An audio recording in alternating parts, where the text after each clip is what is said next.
Yes, magandang tanghali po sa ating lahat. Usapang low carb na naman tayo. Andito po, makikita natin ngayon yung, yan, ano yan eh, pork chop na pinirito. At meron din po tayo ito, ginataang bamboo shoot o labong ang tawag sa amin. At meron din tayo string beans na may halong mga pork. Yung tawag sa amin dito yung parang chinitsaron muna bago halo, no? At syempre pa itong walang kamatayang salad. Lahat po yan, low carb po yan. Wala pong halong biro yan.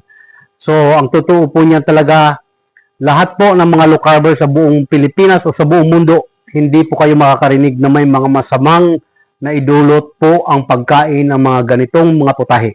Lahat po ng matataba na galing po sa baboy, na galing po sa baka, lahat po ng meat, o lahat po ng mga eggs galing sa poultry, lahat ng mga yan, hindi po nakakasama sa ating katawan. Magandang tanghali. Kainan na!